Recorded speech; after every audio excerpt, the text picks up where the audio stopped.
Coucou, je suis Gloria et j'ai été élevée par ma sœur aînée, Agathe. Elle ne me laissait jamais m'amuser. Je n'avais pas le droit d'aller en boîte ou même juste de me promener à cause de mon apparence. Ta beauté peut te poser des problèmes, compris? Un jour, on est allé faire du shopping. Je regardais toutes ces belles robes, mais Agathe ne m'a laissé essayer que des trucs moches. Qu'est-ce que j'ai dit? Tu dois utiliser ton intelligence pour obtenir ce que tu veux, pas ton physique. Je me suis précipitée dans la cabine d'essayage quand j'ai vu le visage d'Agathe changer. Elle regardait un autre rayon du magasin et j'avais l'impression qu'elle avait peur. À ma grande surprise, elle a remis les vêtements à leur place, puis elle a attrapé ma main avant de me traîner vers la sortie. Hé, mais pourquoi on s'en va? Bouge et ne pose pas de questions. J'étais censée aller voir un tuteur ce soir-là, mais Agathe m'a dit que tous mes tuteurs devraient venir chez nous à partir de ce moment-là. Pourquoi? Je peux comprendre que tu m'interdises d'aller en boîte, mais chez des tuteurs? Le lendemain, je suis allée en cours toute triste. Pendant la pause, Catherine, ma seule amie, est venue me voir. Ça va pas? Je voulais vider mon sac, donc je lui ai parlé des problèmes avec ma sœur. Elle est tellement chiante, elle peut pas continuer comme ça. Je pense qu'elle est juste jalouse de ta beauté, donc elle te cache de tout le monde. Je lui ai dit qu'Agathe était très belle aussi. C'est pour ça qu'elle agit comme ça. Elle a peur que tu la dépasses. C'est pas mal que d'être belle. Tu pourrais même en avoir besoin. Tu passes tellement de temps à réviser et à travailler alors que tu pourrais avoir de bonnes notes juste avec ton joli visage. Catherine m'a convaincue d'essayer. Notre prof de physique était un jeune homme. Il m'a posé une question pendant le cours. Je connaissais la réponse, mais j'ai fait semblant d'être perdue. J'ai battu des cils et j'ai fait genre d'être triste. Vous pourriez me laisser cette fois, s'il vous plaît? Pour être honnête, je ne savais pas flirter. Mais j'ai dû faire quelque chose de pas trop mal. Parce que ça a marché. Wouhou! Imagine ça, il a souri. Et il m'a même donné du temps jusqu'au cours suivant pour me préparer. C'est donc si simple que ça? Mon tuteur de maths m'attendait à la maison. J'ai décidé de prendre un risque. Et j'ai essayé le même truc que lui. Je doutais vraiment que ça marcherait 2 fois, mais ça a marché. T'es tellement mignonne. Bon, ok, termine juste l'exercice avant notre prochaine session. Quand Agathe est rentrée du travail, je lui ai dit que je me sentais piégée. Mais elle ne voulait même pas m'écouter. Tu dois réviser et travailler pour réussir ta vie. Tu ne peux pas perdre de temps à être distraite par tes amis ou d'autres absurdités. Je me suis énervée et je lui ai répondu pour la première fois de ma vie. Pourquoi tout le monde pouvait tout faire, mais pas moi? Peut-être que Catherine avait raison, et qu'Agathe était jalouse de moi. On s'est disputé et je me suis enfermée dans ma chambre. D'habitude, elle me conduisait à l'école, puis elle me récupérait après les cours. Mais le lendemain, elle était très occupée par son travail. Donc je suis rentrée chez moi avec Catherine. Ça te dit qu'on aille dans un café? Je ne peux pas. Je dois commencer mon cours avec mon tuteur dans une demi-heure. J'ai hésité un peu plus, mais au final, j'ai décidé de sauter le cours. Une fois, j'avais le droit, non? Au café, Catherine a flirté un peu avec le barman et il lui a donné une réduction. J'ai suivi son exemple. Une jolie fille comme toi, son café offert. Waouh! C'était tellement agréable à entendre. Sauf qu'en même temps, je me suis encore énervée contre ma sœur. Je n'aurais pas dû perdre autant de temps à l'écouter. J'ai vite reçu un appel de mon tuteur. J'attends devant la maison. Désolée, mais je ne viendrai pas aujourd'hui. Évidemment, Agathe n'allait pas me laisser tranquille après ça. Elle m'a réprimandée pour mon comportement. J'en avais marre de l'écouter faire la morale, là. J'en ai marre, ok?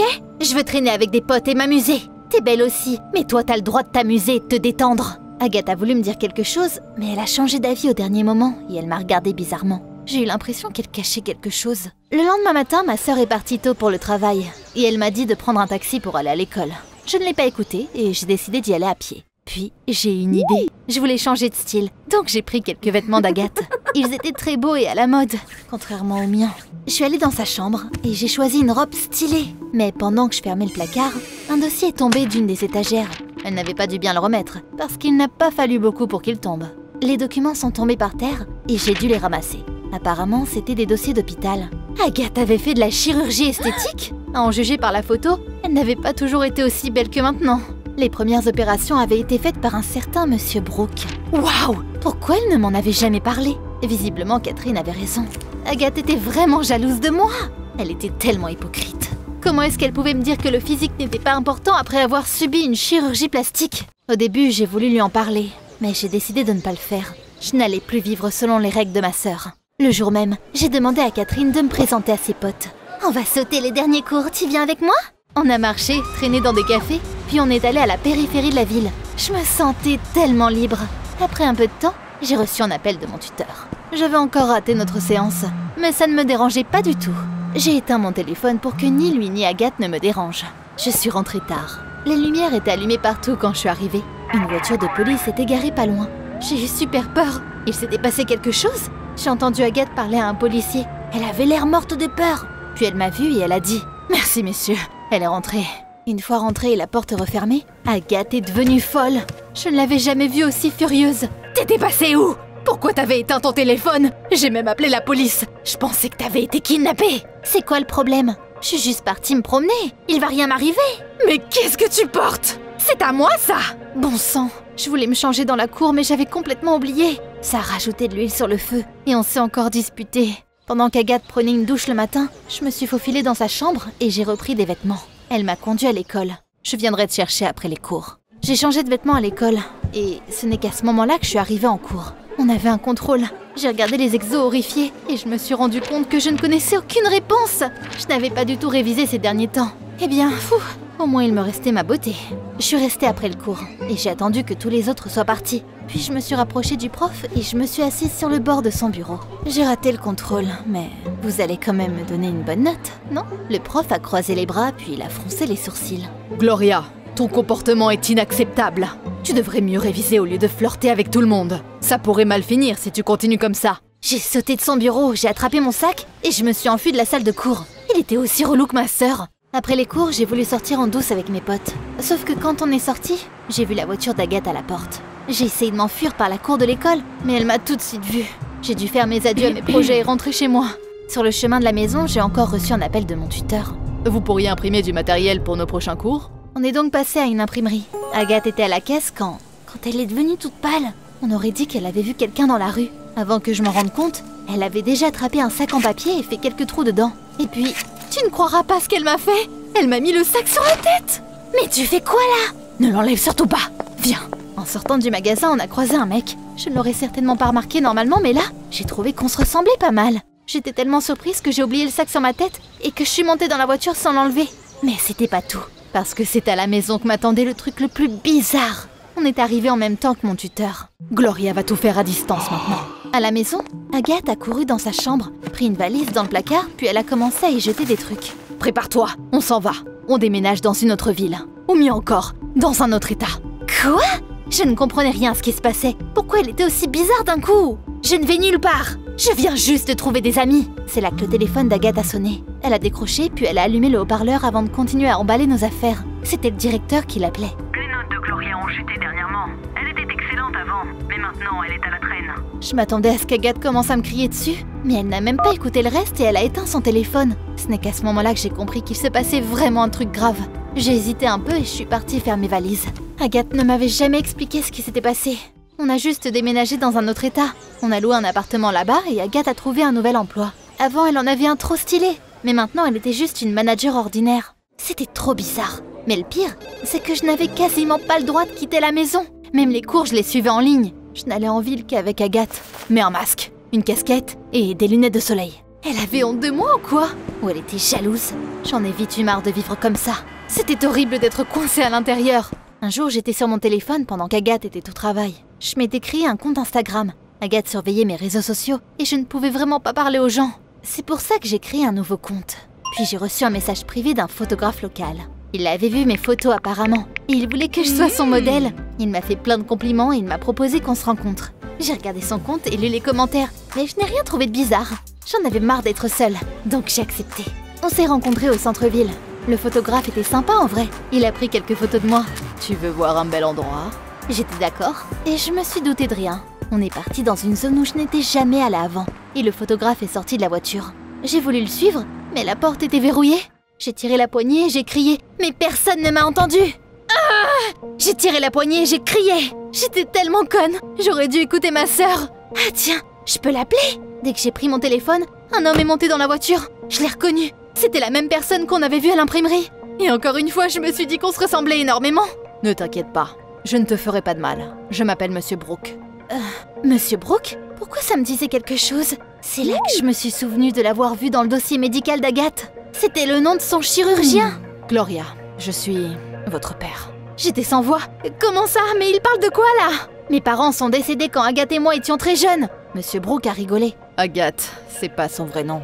C'est là que quelqu'un a frappé à la vitre de la voiture. Je me suis retournée et j'ai vu ma sœur avec un téléphone à la main. Je pouvais voir une carte sur son écran. Elle a dû suivre ma position et elle était venue me chercher. Monsieur Brooke a ouvert la fenêtre et il l'a regardée. Eh bien, t'as enfin fini de fuir. Agathe ne lui a pas répondu et elle m'a dit de sortir. Mais je suis restée là où j'étais. et j'ai demandé une explication. C'est vrai que cet homme est notre père? Monsieur Brooke a rigolé. Votre père? Non, Gloria, je suis ton père. Et ce n'est pas ta sœur, mais ta mère. Attends, j'ai bien entendu? Il plaisantait. Agathe s'est figée et elle a regardé en bas. Elle est restée sans rien dire pendant un moment, puis elle m'a tout raconté. Elle avait rencontré Monsieur Brooke il y a longtemps. Et ils avaient même eu une fille ensemble. Moi! Agathe n'était pas super belle, mais elle rêvait de changer et donc de devenir belle. Monsieur Brooke l'avait opérée plusieurs fois. Les résultats étaient vraiment étonnants. Elle n'était pas seulement devenue une beauté, mais elle avait surtout l'air 10 ans plus jeune. Ils avaient tout de suite commencé à promouvoir son travail. Ils la mettaient en avant à des séminaires, et ils se vantaient de ses talents. Agathe avait petit à petit commencé à se sentir comme un objet. Monsieur Brooke était obsédé par son travail, et il voulait continuer à améliorer son visage. À la fin, elle ne pouvait plus le supporter, donc elle s'était enfuie et m'avait emmenée avec elle. Elle avait déménagé dans un autre pays, et elle avait changé d'apparence une fois de plus pour que personne ne la reconnaisse. Puis elle avait aussi changé de nom et de prénom, et elle s'est même fait de nouveaux documents. Elle avait fait semblant d'être ma sœur pour s'assurer que Monsieur Brooke ne nous retrouve pas. Il chercherait une mère avec une fille après tout. À l'époque, Agathe était belle, mais elle n'était pas super intelligente. Au début, elle utilisait son apparence pour avoir ce qu'elle voulait, puis elle a eu des ennuis. Et elle a appris de ses erreurs. Après ça, elle a suivi des cours et fait des études. Elle était revenue aux États-Unis après avoir réussi toute seule, mais elle avait déménagé dans une autre ville. Tout allait bien pendant pas mal de temps. Mais ma mère avait toujours eu peur qu'il nous retrouve. C'est pour ça qu'elle ne me laissait rien faire. Elle avait appris de ses erreurs, et elle m'avait appris que la chose la plus importante était mon intelligence, et pas mon apparence. Il y a quelque temps, elle avait vu Monsieur Brooke en ville, et elle a eu peur. Il aurait pu me reconnaître vu que je lui ressemblais. Je t'ai vu à l'imprimerie, et j'ai tout compris. Je t'ai suivi et j'ai découvert que tu avais emménagé ici. J'ai un ami qui n'habite pas loin. C'est le photographe qui t'a contacté. Je lui ai demandé de m'aider. J'étais tellement choquée que je n'ai même pas su quoi dire. C'est impossible. J'ai passé toute ma vie à penser que j'étais orpheline. Et maintenant, j'ai récupéré mes 2 parents d'un coup? Je voulais seulement retrouver ma fille. Agathe exagère pour me faire passer pour un monstre obsédé par les chirurgies. Ne l'écoute pas! Gloria, tu veux vraiment rester avec quelqu'un qui t'a menti pendant aussi longtemps? Viens avec moi. J'étais tellement submergée par les émotions que j'ai failli éclater en larmes. Je ne savais pas qui faire confiance. Au final, je suis sortie de la voiture et je suis partie avec Agathe. On est rentré dans notre ville natale. Malgré les mensonges d'Agathe, je lui faisais quand même plus confiance. Gloria, je suis désolée. Je voulais juste te protéger. Et si Brooke était obsédé par toi aussi, je ne voulais pas vivre dans la peur constante. Je suis désolée, mais je ne veux plus faire tout ce que tu me dis, parce que c'est ma vie. Je suis retournée à l'école, et j'ai commencé à traîner avec mes potes après les cours. Mais Agathe avait raison sur une chose, je ne pouvais pas juste compter sur mon apparence. J'ai recommencé à travailler plus sérieusement, et je suis redevenue une étudiante parfaite. Je me suis excusée auprès de mon prof de physique, et j'ai même commencé à travailler sur un projet scientifique. Les choses allaient mieux, mais un jour après les cours, Monsieur Brooke m'a retrouvée. Gloria, je suis désolée pour tout. Je veux apprendre à te connaître. J'y ai réfléchi, et j'ai décidé de lui donner une chance. On a commencé à se voir, et on ne disait rien à Agathe. Il m'offrait des cadeaux et de l'argent de poche. Un jour, il m'a invitée à sa clinique pour me montrer l'endroit où il travaillait. Ça avait l'air intéressant, mais tellement flippant. Je ne serais jamais assez courageuse pour me faire opérer. La prochaine fois qu'on s'était rencontrés, il m'avait donné une crème pour la peau. Tu dois commencer à prendre soin de ta beauté pendant que tu es encore jeune. Il m'a regardé bizarrement, mais je n'y avais pas fait attention à ce moment-là. Quelques jours plus tard, il m'a encore invitée à la clinique. Quand il m'a proposé quelque chose à quoi je ne m'attendais pas. T'as un visage tellement beau. Oh, mais si on modifiait un peu tes lèvres, tu serais encore plus belle. Je me suis tendue. Il avait perdu la tête. Je n'avais même pas encore 18 ans. À un moment donné, une infirmière a frappé à la porte et l'a appelé quelque part. Après son départ, j'ai remarqué un dossier sur la table. Je suis devenue curieuse. Je l'ai ouvert et j'ai trouvé plein d'articles et de notes à l'intérieur. Monsieur Brooke parlait des bienfaits de la crème qu'il avait mise au point. Puis j'ai tourné la page et j'ai failli tomber de ma chaise. Il voulait faire de la chirurgie esthétique sur des adolescents. Agathe avait raison. Il était fou. J'ai eu très peur. J'ai voulu m'enfuir, mais Monsieur Brooke est revenu dans le bureau. J'ai réussi à fermer le dossier à temps et j'ai fait genre que tout allait bien. Je suis restée avec lui un peu plus longtemps pour qu'il ne soupçonne rien. Avant de partir, il m'a dit que je devrais envisager de me faire opérer les lèvres. À la maison, j'ai tout raconté à Agathe. Elle a été horrifiée. On doit partir d'ici. Ce fou ne te laissera jamais tranquille. Même la police n'aidera pas, vu qu'il a un réseau tellement grand. On a remballé les nécessités, puis on a quitté la ville la nuit. Maintenant, on est dans une petite maison dans le Colorado. On repart pour un autre pays dans quelques jours. Je ne veux pas m'enfuir, mais je n'ai pas le choix. Tu penses qu'on pourra se cacher et mener une vie normale? Si vous regardez ceci, vous avez déjà enfreint les protocoles de la fondation SCP. Restez où vous êtes. L'équipe de nettoyage est en route. En attendant, vous pouvez regarder les histoires de personnes qui ont eu la chance de rencontrer les objets SCP les plus anormaux. À l'arrivée du personnel de la Fondation, vous serez traité par des amnésiques de classe A et vous ne vous souviendrez de rien. Cet enregistrement s'autodétruira dans 3, 2, 1...